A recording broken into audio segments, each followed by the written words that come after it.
Olá, está começando mais uma edição do UFSC Entrevista. Nossa convidada de hoje é professora de Física na UFSC, criadora do canal no YouTube Mulheres na Ciência, foi a primeira mulher eleita presidente da Sociedade Brasileira de Física e é finalista do Prêmio Confap de Ciência, Tecnologia e Inovação. Recebemos hoje Débora Pérez Menezes. Bem-vinda, professora. Obrigada, eu que agradeço a oportunidade de estar aqui com vocês. Começando nossa conversa, a senhora enfrentou algum desafio ou algum preconceito para ingressar nessa área tão historicamente masculina? Olha, acho que desafios a gente sempre enfrenta, né? Todo mundo enfrenta. Preconceitos também, mas eu acho que essas coisas eram menos claras na época que eu era estudante do que são agora. Hoje é um assunto que tem tomado uma dimensão, a dimensão correta talvez, e aí as pessoas ficam mais antenadas para essas pequenas micro barreiras, pequenas agressões que as mulheres sofrem em ambientes mais masculinizados. Então, de fato, eu diria que eu só me dei conta disso quando eu já estava no doutorado, que eu fui para a Inglaterra e eu fui atrás de um orientador que tinha sido atribuído para mim, então eu não o conhecia. E aí eu bati na porta da sala dele, ele falou assim, cheguei, e aí ele falou assim para mim, você é casada, verdade? Eu fiz, ah! Como é que o cara sabe que eu sou casada? Eu falei, sou. Aí ele disse assim, aqui é muito difícil, você vai fazer cursos, daqui a um ano você volta. Pronto. Aí eu fiquei meio em estado assim, e agora? Não tenho orientador. Aí falei com uma colega, ela falou assim, procura o meu orientador, ele é muito gente boa. E aí você pode começar a fazer alguma pesquisa com ele enquanto o outro não te atende. Aí eu fui atrás desse orientador dela, bati na porta, falei, eu sou fulana, cheguei aqui para fazer doutorado e tal. Meu orientador é o Brian Buck, mas ele está muito ocupado, só vai me atender o ano que vem. Aí ele disse assim, você é a Débora, você é casada, né? Eu disse, sou. Aí ele falou assim, quantos filhos você quer ter? Eu falei assim, não sei, eu não pensei nisso, eu não vim aqui ter filho, eu vim fazer um doutorado. E aí que eu me dei conta de como essa coisa Aí lá era explícita, né? Aqui no Brasil talvez fosse um pouco mais velada, ou eu fosse mais nova e não tivesse me dado conta, mas essas estruturas assim machistas, sexistas, nesses ambientes com muitos homens, estão muito presentes, né? Eu duvido que algum homem casado que chegasse lá, e tinha muitos, pessoas mais velhas, batessem na sala do orientador e o orientador tenha falado, você é casado, né? Com certeza isso não aconteceu com eles. Foi mais ou menos que ano isso? Foi em 86, 86. Bem antes de você nascer. Bom, e a senhora percebeu alguma diferença, assim, da época da sua graduação, em questão de presença de mulheres na ciência, para os dias de hoje? Em termos numéricos, eu diria que muito pouco. É um quadro mais ou menos estático. E aí, na física, né, que eu tenho mais dados da física do que das engenharias e tal, são aí entre 20 e 25% de mulheres. E aparentemente tem tido uma maior procura nos últimos anos, mas um pouquinho, né? Mas se a gente olha assim, número de professoras do departamento, tanto aqui na UFSC como em outros departamentos, número de sócios da Sociedade Brasileira de Física, o que a gente vê é um quadro bem estagnado, assim, na ordem de 20% a 30%, dependendo da área, né? Tem algumas sub-áreas que atraem mais mulheres, por alguma razão, astronomia, por exemplo. E tem algumas sub-áreas como física, teoria quântica de campos, assim, que quase não tem mulher nenhuma. Mas, enfim, infelizmente, numericamente eu vejo pouca diferença. Agora, em termos de comportamento, eu percebo sim, que as meninas são mais cientes da sua posição, quando elas sofrem algum tipo de assédio moral, que é muito comum, né? Você não conseguiu acabar ainda? Pergunta para o coleguinha. Elas se posicionam. Então, em termos de comportamento, eu acho que tem uma melhora. Porque essas meninas que se posicionam e reclamam vão continuar na carreira. E quais as razões assim, que a senhora acredita para essa baixa presença numérica? Assim, eu não sou socióloga, né, nem psicóloga, nem antropóloga, mas aí tem vários estudos que mostram que existem vieses inconscientes na sociedade e existem estereótipos de gênero que estão presentes na vida das meninas desde que elas são criancinhas, né? Então, desde os brinquedos, os vídeos da Disney com aquele glamour da princesa que só precisa casar para ser feliz para sempre, né? Essas coisas completamente irreais que estão presentes aí na vida da maior parte das meninas. E tem a outra história, né? Do tipo assim, matemática não é para menina, é muito difícil. Coisas que a gente sabe que não tem razão nenhuma de ser, porque a capacidade cognitiva das mulheres é absolutamente igual à dos homens. Então, são só falsos estereótipos, mas que nos quais as meninas às vezes acreditam, dependendo do ambiente, na própria casa ou nas escolas. Enfim, se a gente for discutir aí os motivos, a gente ia ficar aqui muito tempo, né? Verdade. Mas existe aí uma coisa muito estrutural na sociedade que, de certa forma, tira as meninas dessas áreas mais das ciências duras, não das outras, né? Porque a gente não vê isso na medicina, Sim. a gente não vê isso na biologia, a gente vê isso mais nessas áreas duras, que também, de certa forma, estão ligadas a um poder econômico maior. Então, é isso. Mas é um quadro que eu espero que mude. Breve. Também. Rápido. Quais os benefícios para a ciência e para a sociedade em se ter uma maior presença feminina e uma maior diversidade no geral? Olha, a diversidade sempre é bom, certo? Se a gente pega duas pessoas iguais, que vêm do mesmo ambiente, estudaram nas mesmas escolas, tiveram os mesmos professores, e pergunta para elas como resolver tal problema, elas vão pensar da mesma forma. Mesma solução. Se a gente pega pessoas que vêm de ambientes diferentes, enfrentaram situações diferentes, com etnias diferentes, sofreram preconceitos diferentes, e coloca todo mundo para tentar resolver um problema, as soluções que essas pessoas vão propor vão ser muito diferentes. Então, na ciência, isso é fundamental, porque a ciência é criatividade e ferramental cognitivo para tentar ir atrás das coisas, né? E explicar as coisas. Então, também existem vários estudos que mostram que maior diversidade, maior produtividade e melhor. E a gente tem que lembrar que as mulheres são 50% da população, não são 10%. Nem 20%. Na verdade, no Brasil são 51,8%, uma coisa assim, certo? Um pouquinho mais ainda. Então, a gente não pode desprezar toda essa capacidade intelectual. Não pode. Isso não faz sentido nenhum para um país. Então, as mulheres têm, sim, que ser cooptadas para fazer o que quiserem, inclusive ciências exatas. Quais a senhora considera que sejam algumas soluções para essa problemática? Existem várias abordagens, né? E solução, assim, a gente não sabe, porque senão elas já estariam em prática, Sim. né? Mas acho que existem várias coisas que podem ser pensadas para fazer com que esse quadro mude mais rapidamente.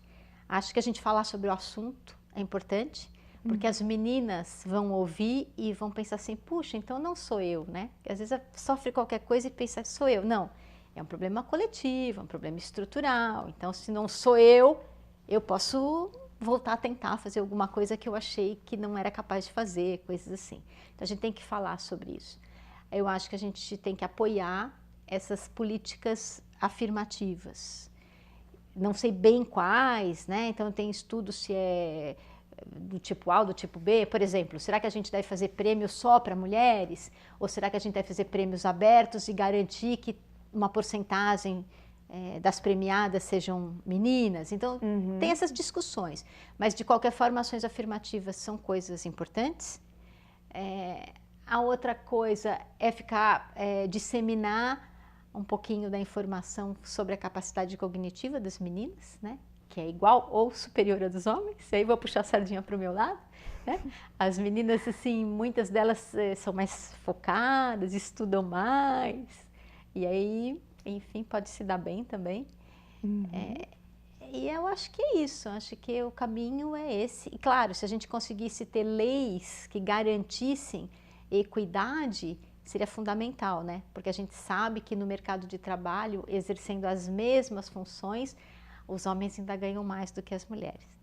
E aí eu vou te contar uma historinha que tem lá no vídeo do meu canal, do qual a gente vai falar daqui a pouquinho, que foi produzido pela professora Karen Calaza, que é uma neurocientista da Universidade Federal Fluminense, e ela conta aí a história de um trabalho que foi feito, e aí currículos idênticos foram encaminhados para pessoas que procuravam empregos, idênticos, só que um tinha o nome de homem e um tinha o nome de mulher, idênticos, e aí os homens sempre eram os preferidos, e quando os dois eram chamados, né, com o mesmo currículo, os homens levavam uma oferta salarial mais alta.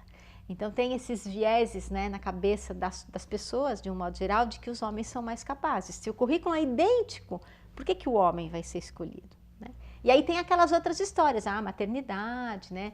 A mulher tira licença maternidade, como se só as mulheres quisessem ter filhos, isso não fosse uma necessidade social, né? Então... Mudando um pouco de assunto, a senhora foi eleita a primeira mulher, né, presidente da Sociedade Brasileira de Física. O que isso representa para a senhora? Bom, para mim, pessoalmente, representa um monte de trabalho. Acho que eu nem estava preparada para encarar tanto trabalho, né? Porque é como se eu tivesse arrumado um outro emprego nas horas não vagas, né? Minha vida já estava cheia, eu ainda enchi a vida com mais coisas da Sociedade Brasileira de Física. Mas eu acho que representa, assim, socialmente várias coisas. Representa que, bem ou mal, as mulheres, né? Eu fui eleita por uma sociedade científica que tem 70% de homens, 70 e poucos por cento de homens, né? Que votaram em mim. Mostra para as outras meninas ou pesquisadoras mais novas que elas também podem fazer isso se elas quiserem. E então é um avanço, né? Acho que é um avanço ter ocupado isso. Eu só queria dizer que eu não fui a primeira presidente da SBF, eu fui a primeira eleita, como você mesma colocou. Antes de mim, outras duas tinham sido eleitas para vice-presidentes, como é o padrão, né? O homem presidente e a mulher vice na chapa. E depois esses dois homens, por algumas razões, ocuparam outros cargos e elas foram presidentes por alguns meses, né? Eu fui a primeira eleita. Então, ter uma chapa com a cabeça de chapa sendo mulher foi, de fato, uma novidade. Bom, professora, a senhora se dedica ativamente à divulgação científica. Qual é a importância dessas ações para a sociedade? É enorme. Eu acho que nós, cientistas, não somos treinados a fazer divulgação científica, né? Não só não somos treinados, como não necessariamente isso é muito valorizado. Na hora que a gente vai concorrer para verba, para um determinado projeto, cabe assim, quantos papers você publicou, quantos alunos você orientou, essa parte da divulgação científica, todo mundo diz que é importante, mas não é muito pontuada, né? Mas a gente viu na época de Covid quão importante é falar de ciência de verdade, para ocupar um espaço que, se a gente não ocupa, é ocupado por fake news, né? Então, a gente ocupar esse espaço falando sobre a coisa correta é fundamental, porque quem sabe a coisa correta chega nas pessoas mais novas antes da bobagem, né? E aí, quando chega a bobagem, elas vão ser capazes de falar assim, não, mas acho que isso não é verdade. Se a bobagem chega muito forte o tempo todo, às vezes a pessoa não tem condições de avaliar que aquilo de fato é uma bobagem. Perfeito. Bom, falando sobre mais uma realização da senhora, a senhora é finalista do Prêmio Confap de Ciência, Tecnologia e Inovação, professora Odete Fátima Machado da Silveira, na categoria Ciências Exatas. O resultado saiu no dia 23 de março e a senhora é a única representante da região sul. Nos conta um pouquinho mais sobre o que é esse prêmio. Olha, também não sei muita coisa. Eu sei que é um prêmio novo, então ele não existe, acho que ele está na sua segunda edição ou terceira edição, ele é razoavelmente novo. E as FAPES, que são as fundações de apoio dos estados, é que fazem a indicação. Então, aqui na FAPESC, eu acho que a indicação foi feita, ela perguntou para as universidades indicaram várias pessoas e eles escolheram, deve ter tido um júri, né, um comitê que escolheu alguns nomes, aí o meu nome foi para essa categoria nacional, e aí eu também imagino que teve um outro grupo de pessoas que escolheu, E aí eu fiquei entre os 3 finalistas. 2 outros homens, claro, não são 3 mulheres. E eu, mas super qualificados, os outros 2 têm currículos assim muito respeitáveis. E aí eu fiquei bem feliz, né? Foi uma coisa assim inesperada. Fui avisada pelo jornalista da FAPESC que ele queria encontrar comigo. Eu estava dando aula, ainda nem dei muita atenção, cheguei atrasada lá para o encontro. No fim, não era o presidente o jornalista, era o presidente da FAPESC que estava lá me esperando para falar do prêmio. Então foi realmente uma surpresa, assim. Enfim, é sempre muito bom a gente ter a trajetória reconhecida, né? Porque isso não é um prêmio pontual por alguma coisa que eu fiz, mas por várias coisas que eu fiz aí ao longo de 30 anos de UFSC. Desejando aqui que a senhora ganhe. Agora vamos falar do canal Mulheres na Ciência, que tem mais de 5 mil inscritos no YouTube, está presente na plataforma TikTok também. Foi lançado em 2019, né? Então eu queria que a senhora contasse um pouquinho mais sobre o que é esse projeto e qual foi a motivação da senhora para criá-lo. Aqui, ó, a camiseta. Tá disponível pelo Instagram do Projeto Mulheres da Ciência. A motivação foi... Bom, primeiro, eu sempre gostei de divulgação científica, eu coordenei um projeto de Museu de Ciências em Florianópolis, que depois acabou sendo desativado, mas eu sempre achei que isso era uma coisa muito importante. E aí teve um momento, aí uns 3 anos atrás, 4 anos atrás, né, onde o negacionismo científico ficou muito forte na sociedade. E essa misoginia também, né? Então a gente ouvia diariamente as mulheres sendo desqualificadas e a ciência também. Então eu achei que mulheres na ciência era um jeito de qualificar as duas coisas ao mesmo tempo, né? Mostrar que as mulheres são sim capazes de fazer coisas de ponta e ao mesmo tempo tentar levar um pouquinho dessa ciência, tanto do dia a dia quanto uma ciência mais de ponta, de uma forma descomplicada para o público leigo. Então, todos os vídeos são produzidos e filmados por mulheres, ou por cientistas mesmo, ou por estudantes de mestrado, doutorado. Todas as apresentadoras são mulheres, a exceção é o nosso, o cara que faz a edição, que é o Toque de Midas, que é um cara fantástico, que é o Kevin, e o resto são todas mulheres. Então, e o canal foi um sucesso, assim, né? Ele é todo voluntário, não tem nenhum dinheiro envolvido, nunca teve. A primeira coisa que a gente está tentando fazer para conseguir um pouquinho de dinheiro é vender essas camisetas. E ele tem uma repercussão grande. E aí uma das pessoas que está lá no canal, na equipe com a gente, que é a Luísa, ela foi minha aluna de primeira fase do curso, ela disse assim, ai professora, vamos fazer no TikTok. E eu pensei, TikTok? Eu olhava para o TikTok e via todo mundo dançando, né? E eu falava, eu vou ter que dançar. Eu até gosto de dançar, mas eu achava que não era o caminho. Ela, não precisa dançar. E realmente foi um sucesso. Então a gente consegue chegar num público mais jovem e talvez até atrair parte desse público para o canal do YouTube, que em geral atinge um pessoal de faixa etária um pouquinho maior, né? Mais alta.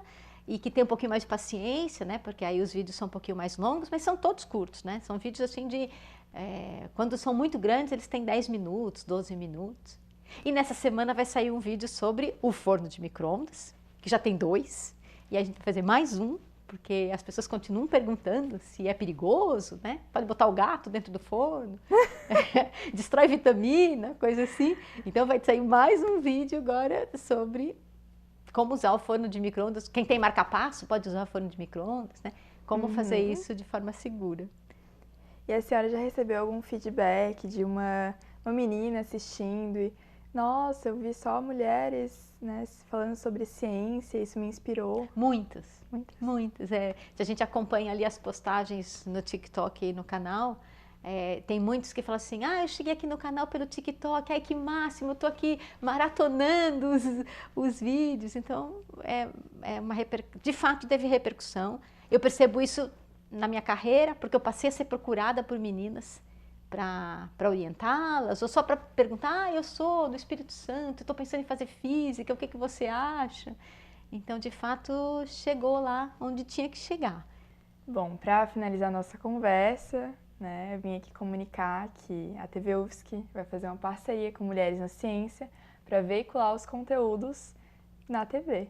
E fiquem ligados para mais informações sobre isso. Débora, muito obrigada pela oportunidade de compartilhar um pouquinho sobre esses assuntos tão relevantes, né, para a nossa sociedade, para as mulheres. E muito obrigada pela presença. Eu que agradeço, e agradeço a parceria, e estou aí quando for necessário para conversar com estudantes, com a TV UFSC. Obrigada. O UFSC Entrevista fica por aqui. Obrigada pela presença e até mais. Tchau, tchau.